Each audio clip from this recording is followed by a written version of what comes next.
Okay, in this lesson we're going to take a look at something called scientific notation, and we don't really teach it anymore in Math 9, but I still teach it because you use it a lot in Science 9 and in Science 10, and it's something that will make things maybe a little bit easier for you when you're taking those courses. And when you're using your calculator, sometimes your calculator will give you answers in scientific notation, and it doesn't really make any sense to you if you don't know how it works. So I guess the first thing is, what is scientific notation and why do we really use it? Well, why we use it is to work with large and small numbers. And I'm just going to abbreviate numbers like this.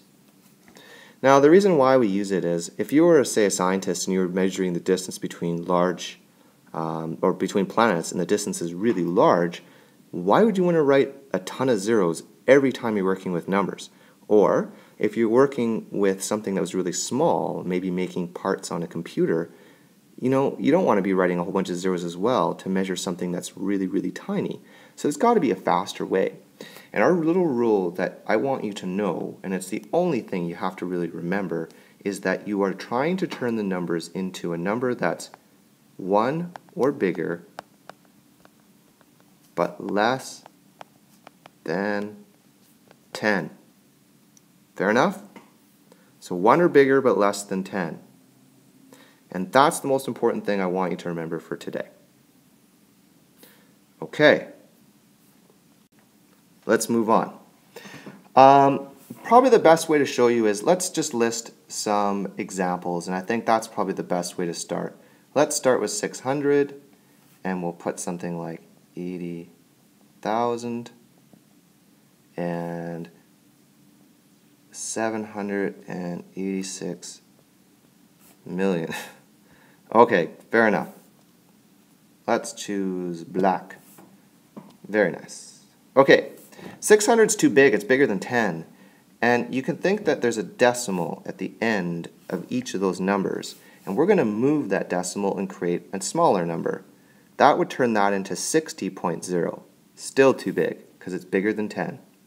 Go one more jump, and now you get 6.00. You could do the same for this one. 1, 2, 3, still too big, because that's 80. 4.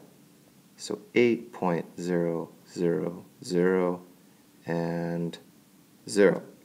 Now I'm going to stop there and just tell you something. There's no need to write all these zeros afterwards. The whole point of doing scientific notation is to get rid of writing zeros. So why are we writing them? We don't need to. So you can just leave these as 6 decimal, or just 6. So for the last one, if I counted it, it would be 1, 2, 3, 4, 5, 6, 7. Still not there because that's 78.6. 7.86. You don't have to write the zeros, but you do have to write this 8 and the 6 because they are not zeros. So make sure that you don't just write 7 there.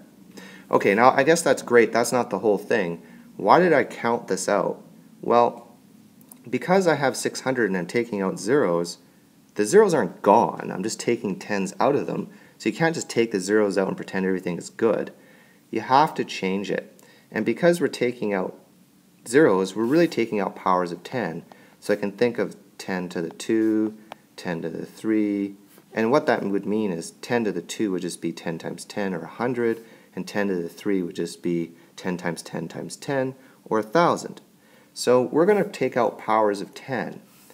And what you do is you just count the number of jumps, and that tells you how many tens you took out.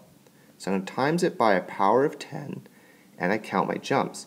So on the 600, right here, you can see I did 1 jump, 2 jumps. So it's going to be 2.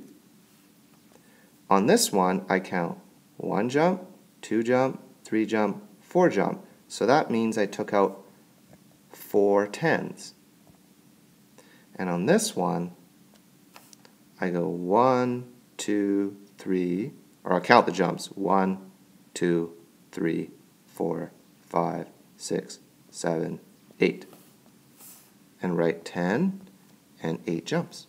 That's it. Not too hard. What I want you to do is pause the video after I write out these examples, and I want you to try these examples. So I'm going to write the examples in red, and I want you to try these.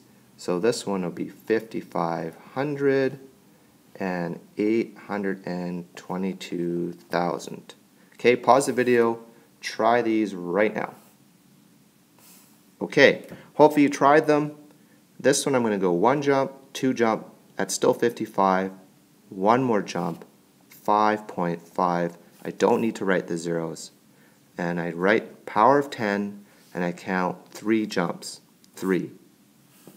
On this one I count 1, 2, 3, 4, 5 jumps. So write the 2's, but not the zeros, and write 10 to the 5. Done. So hopefully you got those right. Okay, let's move on. The next thing that we also have to do is work backwards. Like, what would happen if I gave you 1.1 times 10 to the 5, and I said turn that back into a regular number? What do? Well, you know that you had 5 jumps because you wrote a 5, so work your way backwards. Just write 1.1 and work backwards. 1, 2, 3, 4, 5. So you had 5 jumps. And fill zeros in wherever there was a jump. Now be careful. You moved the decimal back to the end. So if you left your answer like that, I would mark it wrong because you're being lazy and not getting rid of the decimal. The decimal is now right here. So make sure that you write the decimal at the end once you've worked your way backwards. So I'll show you one more. Let's try something like 3.45 times 10 to the 3. Okay, I had 3 jumps. So I go, okay, 3.45, and I work backwards, 1, 2, 3. And I put a 0 in, and I make sure I erase that decimal. I usually just rewrite it out again and put the decimal at the end to tell me that you understand that it's moved to the end. So it should be 3,450. Okay, what I would like you to do is try this example, or these 2 examples. 2.03 times 10 to the 5. Turn it back and try 3.6 times 10 to the 2. Pause the video, try it right now. Okay, hopefully you tried them. You better. And let's move them back. 2.03, 1, 2, 3, 4, 5. Fill in your zeros. Your decimal is no longer there. Your decimal is now there. On this one, it would just be 1, 2. So it would just turn into 360 with a decimal there. So hopefully you got those right. If you didn't, go back, figure out where you went wrong. Okay, I'm going to stop the video in just a second, and I just want to do one thing and keep this short. And what I want to do is create a section on showing you if I had something like, I don't know, 6,000, and I had this. And what I wanted to know was, what would the missing exponent be? That's pretty easy. You just ask yourself, okay, well, how many jumps would I have to do? 1, 2, 3 jumps. So that's how many 10s you pulled out. So the n would just be 3. That's it.